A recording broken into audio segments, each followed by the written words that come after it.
사회복지 프로그램 개발과 평가 수업을 하겠습니다. 여러분들 지금 로직 모델, 논리 모델에 대해서 우리가 공부하고 있고요.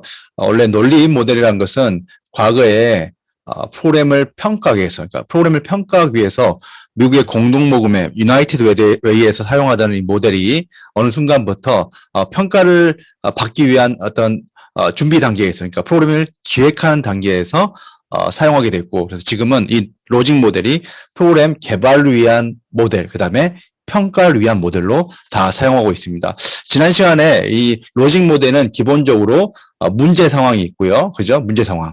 그 다음에 투입, 그 다음에 전환, 활동, 산출, 성과가 있다. 그래서 먼저 문제 상황, 머리가 아프면, 그죠? 머리가 안 아파졌으면 좋겠다는 성과를 생각하고, 이 성과를 달성하기 위해서 뭐가 필요하냐?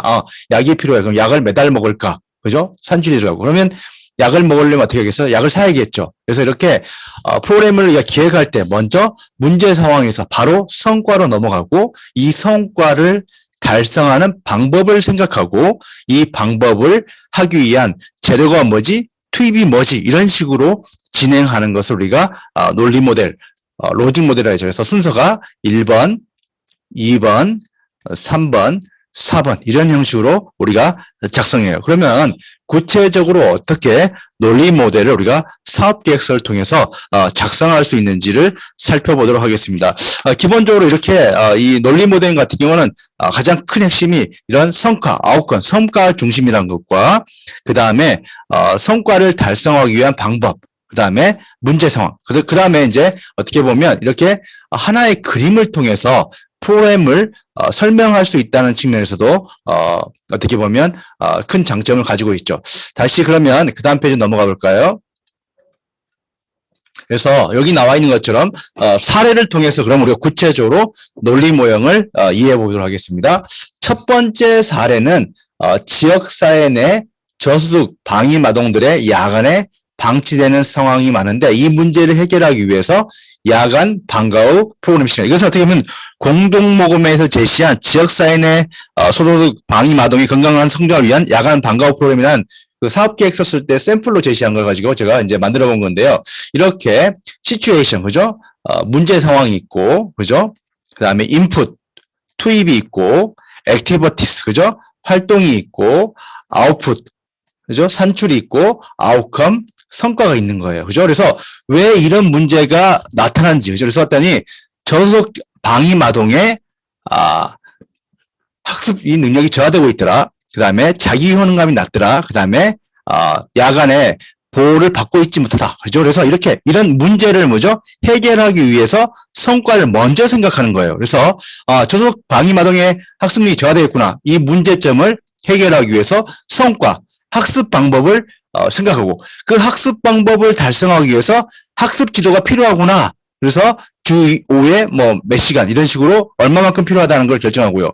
이런 학습 지도를 하기 위해서 방과 후 지도서가 필요하거나 장소, 프로그램실이 필요하겠죠. 이런 식으로 우리가 프로그램을 짜는 거예요. 두 번째, 저소득 방임 아동의 자기 효능감이 저하됐다. 그죠? 그래서 성과는 자기 효능감 향상이고, 향상을 위해서 어때요? 문화체험, 농활체험, 그죠? 아동상담, 그 다음에 보호자 상담을 하게 되고, 그죠? 이걸 얼마만큼 할 건지 결정하고, 그 다음에 이걸 하기 위해서는 사회복지사, 그 다음에 자원봉사자, 상담실, 차량 등이 필요한 거죠.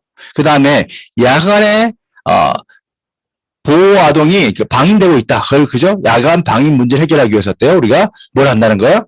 야간 보호를 하게 되고, 이 야간 보호를 하기 위해서 어때요? 프로그램실이 필요하다. 그 다음에 그동안에 같이 있을 수 있는 사람이 필요하다. 이런 식으로 이 로직 모델은 하나의 그림을 통해서, 그죠? 프로그램을 제시해 줄 수 있고, 그 다음에 문제에서, 그죠? 문제를 어떻게, 바꿀 건지 성과 중심이고, 그 성과를 달성할 수 있는 방법을 생각하고, 방법을 하기 위해서 투입돼야 될, 것이 무엇인지, 그죠? 인적, 물적 자원을 제시하는 방식으로 우리가 작성한다는 거죠.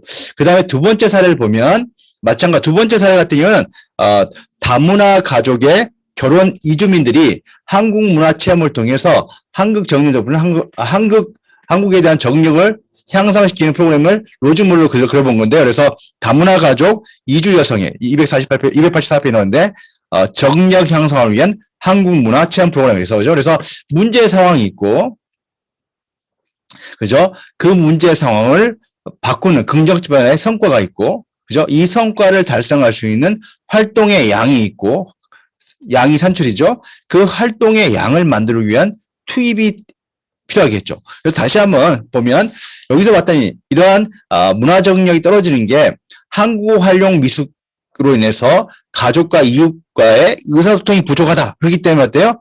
한국어 능력이란, 그죠?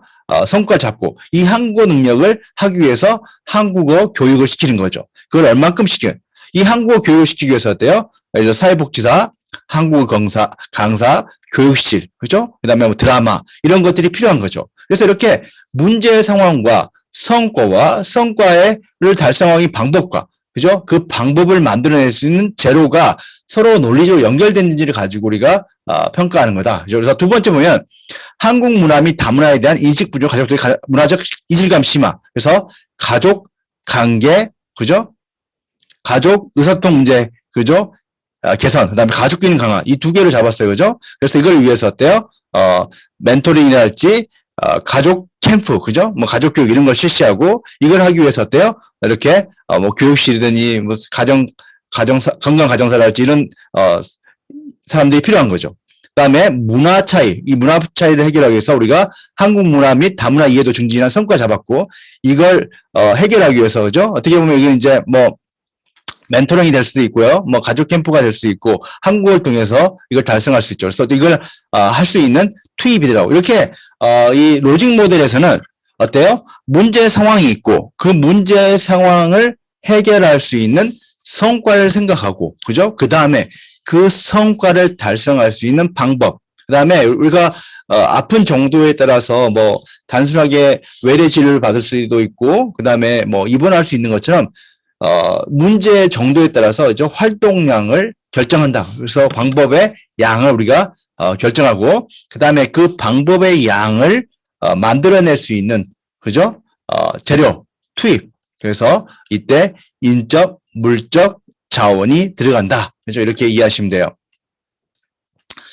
그 다음 또 세 번째 사례를 보면, 세 번째 사례는 발달장애 청소년의 취업을 위한 바리스타 양성 프로그램인데, 이거 같은 경우는 발달장애 청소년들이 자존감이 매우 낮고 취업에 필요한 기술이 부족하고 현실적으로 취업하기 어려워 실제로 자립을 준비하기 어려워 부모들이 상당한 양육 부담을 느끼는 상황을 극복하기 위해 바리스타 양성해 취업을 시키는, 그죠? 그런 장애인 직업 재활 프로그램을 로직 모델로 그려내는 거예요. 마찬가지로 이 프로그램 하나의 그림으로, 그죠? 보여준 거죠. 그래서 문제 상황이라는 것은 발달장애 청소년이 부모의 양육 부담이 가중된다. 이러한 성과를 달성하기 위해서 때요.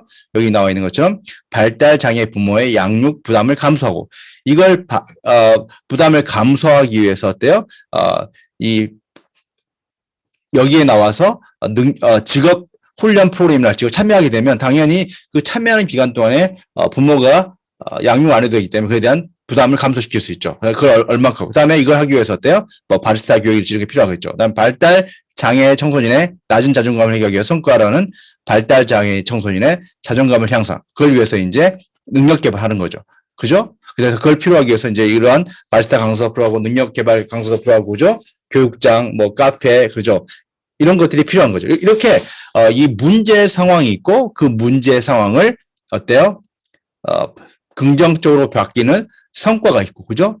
성과를 달성할 수 있는 방법이 있고, 그 방법을 실행하기 위해서 들어가야 된 인적, 물적 자원이 있고, 이렇게 연결되는 거예요. 그 다음에 또 마찬가지로 발달 청소년, 장애 청소년이 취업이 어렵기 때문에 어때요?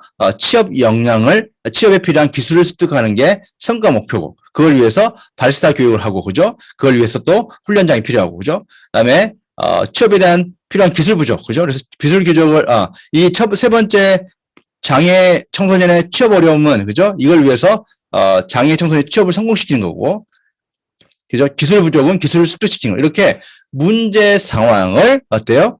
긍정적으로 변화시키는 성과가 있고, 이 성과를 달성할 수 있는 활동의 양이 있고, 그죠? 산출의 양이에요. 이 활동을 얼마만큼 하냐?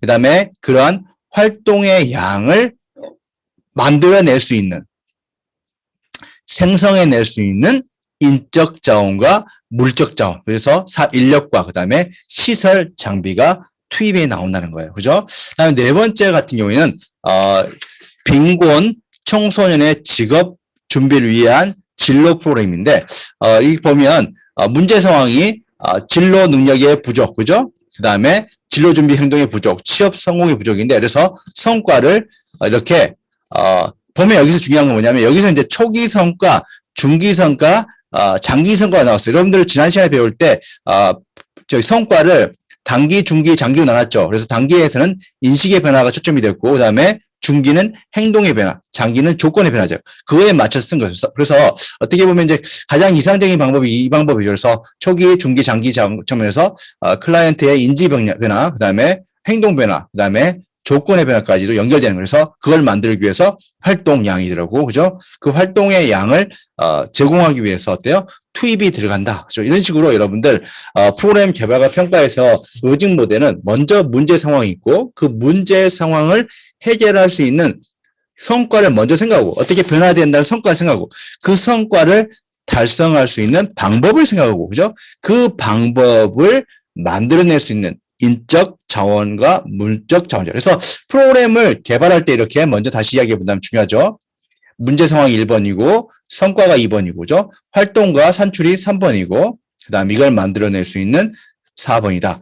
그죠? 그래서 이렇게 이해하시면 돼요. 그 다음에 로직, 그 다음 페이지 나와 있는데 그러면 어떻게 평가하냐? 보면 로직 모델은 투입, 과정, 산출, 성과로 이어지는데 평가는 어떻게 이루어지냐? 그죠? 그래서 먼저 평가를 보면 먼저 여러분들 형성평가와 그죠? 뭐 총괄평가를 이야기할 수 있는데 먼저 여기 나와 있는 것보다 별개로 그죠? 평가할 때는 어떻게 하냐면 이 문제 상황을 봐요. 그죠? 아니 그 문제 상황이 있고 투입을 봐서 이 투입을 하게 되면 정말 이 활동을 만들어낼 수 있을지 이만큼 그죠? 그 다음에 이 활동을 이만큼 할 때 성과를 만들어낼 수 있는지 이렇게 접근하는 거예요. 평가는. 다시 이야기한다면 프로그램을 개발할 때는 문제 상황이 있고, 그죠? 1번. 성과가 있고, 성과를 달성할 수 3번 있고, 그 다음에 투입이 4번이라면, 프로그램을 이 사업 계획서를 가지고 우리가 평가할 때는 어떻게 이루어지냐면, 그죠? 평가할 때는, 색깔을 바꿔볼게요. 평가할 때는 먼저 문제 상황을 제외하고 투입이 있어요, 투입이. 그죠?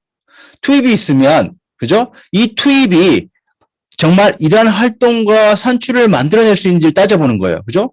여기에는 분명히 직업 체험이 있는데 이 직업 체험 관련된 사람이 없다면 못하겠죠. 그 다음에 두 번째는 이러한 활동을 하면 정말 이러한 성과를 달성할 수 있는지를 보고요.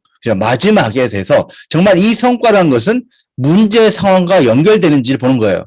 정확히 반대죠. 처음에는 문제 투입, 문제 성과, 산출, 활동 산출 투입이라면 이번에 반대는 투입, 그 다음에 활동 산출, 성과, 문제 상황 이런 식으로 평가가 진행된다는 거예요. 그래서 여러분들이 사업 계획서를 만들 때, 여러분 로직 모델의 사업 계획서를 만들 때는 문제 상황부터 시작해서 이렇게 성과, 활동 산출, 투입을 만들겠지만 제가 여러분들 사업 계획서를 평가할 때는 먼저 투입을 보고, 그죠? 먼저 그다음에 이 투입을 하면 정말 이 활동과 산출이 이만큼 만들까를 생각하고 정말 이 활동과 산출을 하게 되면 성과가 발생할까 이렇게 보고 그 다음에 이 성과는 문제 상황과 연결됐는지 이렇게 우리 평가가 진행된다는 거죠. 그래서 프로그램을 개발할 때와 프로그램을 개발된 걸 점검할 때는 다른 방향으로 된다. 그래서 실질적으로 여기 나와 있는 게 그죠, 그죠? 이런 맥락이랄지 그죠? 사회 정치적으로 문제되는 걸, 문제 상황을 파악했는지, 그 다음에 실행 과정에서 계획된 활동들이 실행됐는지, 그 다음에 성과라는 것은 의도했던 걸 달성했는지, 그죠? 이렇게 이제 일반적인 것과 동일하지만, 이렇게 앞에 이야기했던 것처럼, 어떻게 보면, 프로그램이라는 것은 이러한 활동을, 그죠? 활동과 산출했는지, 그죠? 그죠? 이 활동을 할 때 어떤 맥락이랄지, 어떤 역량, 이런 자원들을 고려했는지, 그 산출의 양을 만들었더니 정말로 산출의 양을 만들었더니 정말 이런 성과를 달성했는데 이런 식으로 이야기하는 거예요. 그래서 이때 첫 번째 이야기했던 맥락적 평가라는 것은 어떻게 하냐면 활동을 만드는 게 상황에 맞았는지, 그죠? 그 다음에 형성평가는 이런 활동과 산출이 이루어졌는지, 그 다음에 이러한 이루어진 것 때문에 실제로 어때요? 성과가 발생했는지 이렇게 접근한다는 거죠. 그래서 로직 모델 같은 경우 이렇게 투입 문제 상황부터 어때요? 성과, 문제 상황부터 먼저 시작하고 성과, 그 다음에 산출, 활동과 산출을 생각하고, 그 다음에 활동과 산출을 만드는 투입을 생각하기 때문에 장점을 가지고 있고, 특히 성과 중심이고 프로그램 전체를 하나의, 그죠? 하나의 그림으로 보여줄 수 있기 때문에 어떻게 보면 프로그램이 어떤 형식, 왜 어떤 형식으로 진행되는지를 쉽게 파악할 수 있다는 거죠. 그래서 이러한 맥락에서 로직 모델의 어떤 유형성을 보면 첫 번째 보면 나와 있는 것처럼 로직 모델은 프로그램 기획과 관련해서 결정되는 내용을 논리적으로 쉽고 명확하게 설계하는 도움을 준다. 그죠? 마치 건물을 짓기 위해서 조감도를 그려내는 것처럼 프로그램의 전체 구성을 하나의 그림으로 보여줄 수 있다는 장점이 있죠. 그래서 가장 많이 사용되고 있고 특히 이제 프로그램을 설명할 때 하나의 그림으로 그죠? 전달할 수 있기 때문에 장점이 있다. 둘째, 로직 모델은 성과, 그죠? 우리가 문제 상황이 있으면 성과를 먼저 생각하죠. 그래서 성과를 매우 강조하기 때문에 프로그램의 마지막 지향점을 클라이언트나 지역사회의 변화로 초점화해 줌으로써 공급자 중심이 아니라 클라이언트가 어떻게 변하는지 이렇게 수요자 중심으로 클라이언트 중심으로 프로그램을 진행하는 데 도움이 된다. 그래서 전통적인 프로그램에서는 주로 활동을 강조했다면 이렇게 이 로직 모델에서는 성과에 초점을 두고 그래픽을 이용해서 프로그램의 체계적 요소들을 논리적으로 연계해 준다면서 강점을 갖는다. 그다음에 세 번째는 로직 모델은 프로그램 논리를 그래프를 활용해서 비교적 쉽게 우리가 파악할 수 있게 한다. 그래서 외부 그죠? 다양한 내외부의 그죠? 이해 당사자들이 지속적으로 합의할 수 있는. 왜냐하면 이걸 가지고 어떤 절차에 의해서 되는지를 쉽게 파악할 수 있기 때문에 뭐 프로그램 참여자랄지 직원, 자원봉사자, 후원자, 관리자 등이 프로그램 관련한 다양한 이해관계자가 전문 지식이 없더라도 프로그램이 논리적으로 진행되는지 하나의 그림을 통해서 이해함으로써 쉽게 이해시키고 의사소통할 수 있는 강점이 있다는 거죠.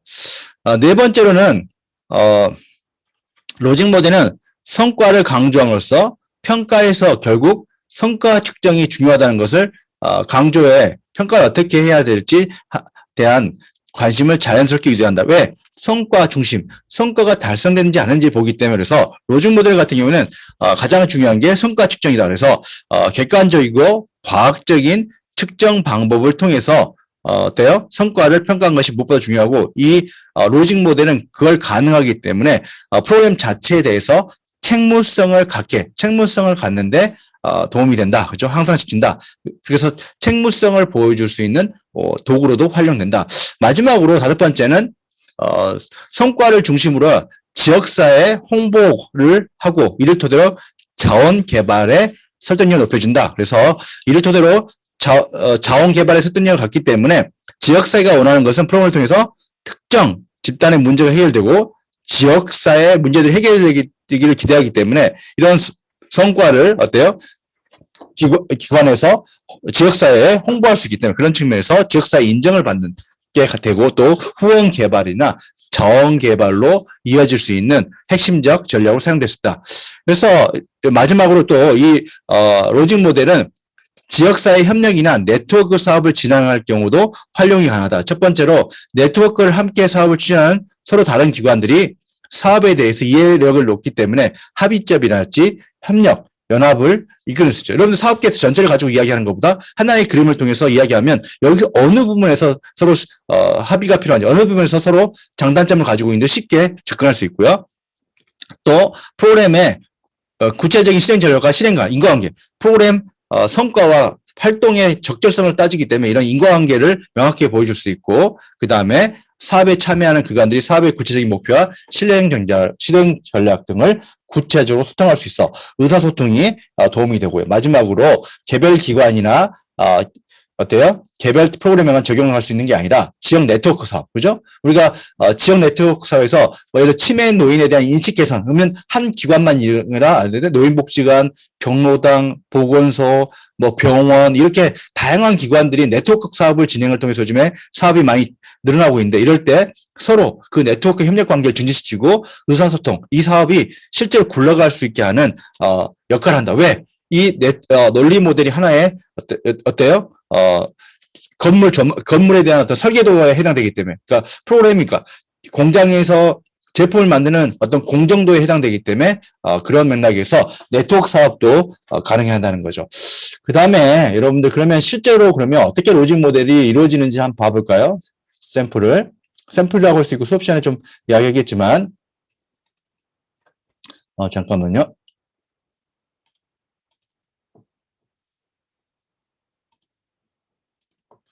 이게 이제 로직 모델이거든요. 그래서 이것은 이제 이게 미국의 이제 공동모금회를 우리나라 사회복지 공동모금회가 미국의 유나이티드 웨이라고요.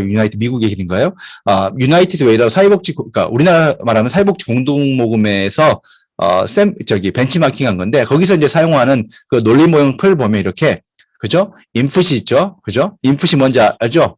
인풋이란 것은 자원이고, 그죠? 인풋 투입이고, 스트래테지는 어때요? 전략, 활동이고, 아웃풋은 뭐예요? 성과죠, 그죠? 산출. 미안합니다. 그 다음에 여기 나와 있는 아웃컴이 성과죠. 봐봐요. 이 그림만 봐도 이 논리 모델은 뭐 중심이라는 걸 알 수 있겠어요? 그죠? 성과가 제일 많죠. 성과가 어때요? 단기 성과, 중기 성과, 장기 성과를 하고, 그 다음에 인풋에는 리소스, 자원이나 사람이나 기술, 지식들이 들어가고, 그죠? 스트래테지는 뭐예요? 전략이라고 하는데, 뭐, 액티비티, 활동, 서비스, 프로세스를 이야기하고, 아웃풋은 어때요? 이러한 액티비티나 서비스나 프로세스의 수, 그죠? 그래서 이 활동의 수를 산출하고, 그죠? 그 다음에 아웃컴은 뭐라고 되어 있어요? 여기 보면 그냥 이 베네핏, 그죠? 그래서 여기서는 이제 어떻게 보면 새로운 지식을 알거나, 그죠? 기술이 늘었거나, 그게 해당되고, 그죠? 그 다음에 중기 목표 성과라는 것은 어때요? modified behavior에서 행동의 변화, 그 다음에 롱텀에서는 어때요? 조건의 변화, 이렇게 이루어지는 거예요. 그 다음에 여기 위에 이제 띠얼이라고 되어 있는 이 부분이 이제 문제 상황이에요. 그래서 이렇게 하나의 그림을 통해서 전체 서비스를 이야기해 줄 수 있는 거예요. 그래서 좀 제가 그걸 뭐라고 해요? 한국말로 좀 써봤는데 그 다음 페이지 보면 이렇게 논리 모형이란 것은 이렇게 문제 상황이 있고요. 그죠? 그 문제 상황을 변화시키는 성과가 있고 이 성과를 달성하기 위한 산출, 활동과 참여가 있고 그 다음에 이 활동과 참여를 만들기 위한 투입이 된다. 그래서 주로 이제 문제 상황에는 뭐 이게 보급 및 사용의 목적 구체화인데 문제 상황을 보여주고요. 그 다음에 성과에서 단기 성과에서는 인식의 변화. 그 다음에 중기 성과는 뭐예요?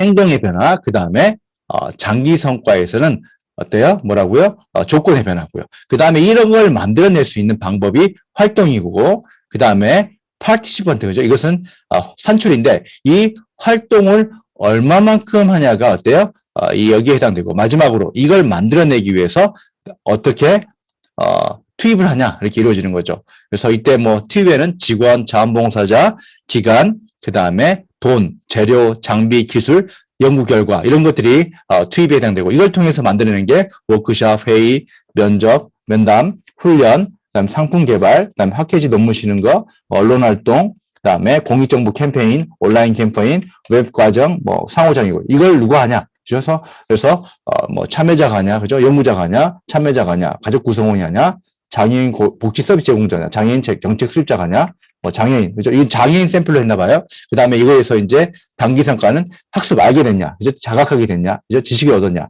태도가 바뀌었냐, 기술을 갖게 됐냐, 의견이 생겼는지, 희망이 생겼는지, 동기가 생겼는지, 실제로 이제 중기 성과, 실제로 이러한 활동하냐, 배운 대로, 실제로 행동하냐, 실천하냐, 의사결정했느냐, 정책에 수립했느냐, 사회적 활동했느냐로 보는 거고요. 그 다음에 롱텀에서는 조건이 바뀌었냐, 그죠? 취업을 했냐, 그죠? 그 다음에 사회적 맥락에서 어떤 환경 특성에서의 변화가 있었느냐, 이런 식으로 우리가 접근하는 거죠. 그래서 이 논리 모형 같은 경우에는 제가 이제 다음 시간에 구체적으로 어떠한 절차에 의해서 진행되는지, 그래서 여러분들이 이제 이렇게 여러분들이 사업 계획서를 쓰고 있잖아요. 그럼 여러분들이 7번째 과제까지, 그래서 7번째 과제가 이제 평가랑 사후를 어떻게 할 건지를 쓰는 건데, 7가지 다 하면 그 7가지 중에서 사업 계획서를 완성하면 그 사업 계획서를 토대로 이렇게 하나의 그림을 여러분들이 보여줄 수 있게 되는 거예요. 그래서 여러분들에서는 여기 위에다가는 어떤 문제 상황인지를 적게 되고요. 그죠? 그 다음에 투입에서는 여러분들이 어떤 인적, 물적 자원이 들어가는지, 그 다음에 시간 이런 들어가는지 쓰고요. 그 다음에 이러한 활동에서는 이러한 인풋을 통해서 무슨 활동들을 만들어낼 건지를 쓰게 되고요. 그 다음에 아웃풋, 산출에서는 이 활동들을 얼마나 제공할 건지, 얼마나 제공하고 몇 명의 사람들이 참여할 건지를 적게 되고, 그 다음에 성과에서는 단기 성과, 중기 성과, 단기나 초기 같은 말이니까, 그 다음에 장기 성과를 한 다음에 단기 성과에서는 뭐가 변화? 지식, 인지의 변화에 초점을 두고, 그 다음에 중기 성과에는 뭐가 변한다? 행동의 변화. 그 다음에 장기 성과에는 어때요? 조건의 변화가 있는지죠. 그 다음에 이 평가 방법은 인디케이터가 되는데, 다음에 설명해 인디케이터죠. 그래서 10명 중에 몇 명이 지식의 변화가 있냐? 10명이 몇 명이 행동의 변화가 있냐? 10명이 몇 명이 조건. 그래서 만약에 10명의 프로그램 참여자가 있는데 10명이 자아 존중감이 향상됐다면 10명 중에 8명이 인디케이터는 80%가 충족된 거고요. 만약에 7명이 자아 존중감이 증진된 행동을 실천한다면 70%. 그다음에 정말 이 사람이 자아 존중감이 향상돼서 일상생활에 문제가 없게 되면 어때요? 그 조건, 그에 해당 사람이 5명 그러면 50% 이런 식으로 우리가 이 평가까지 포함돼요. 그래서 어떻게 보면 이 부분은 이제 여러분들이 좀 이해를 못할 수 있어서 제가 좀 우려되는데, 그건 제가 샘플을 가지고 이야기할 때 더 자세히 이야기해요. 그래서 이 논리 모형 같은 경우 이 하나의 그림을 통해서 프로그램이 어떻게 진행돼서 만들어지는 것과 뿐만 아니라 어떻게 평가되는지까지도 담을 수 있다는 장점을 가지고 있어요. 그래서 이렇게 해서 이번 시간은 논리 모형에 대해서 이야기했고, 논리 모형은 앞에 로직 모델이라 이야기하고, 그 다음에 문제 상황이 있으면 먼저 성과를 생각하고 그 성과를 달성할 수 있는 방법의 양을 생각하고 방법의 양을 만들기 위해서 무엇이 투입하는 이렇게 성과 중심을 생각하고, 그다음에 어때요? 하나의 그림을 통해 하나의 도식을 통해서 전체를 설명할 수 있다는 장점이 있어요. 그럼 여기서 수업을 마치도록 하겠습니다. 수고했습니다.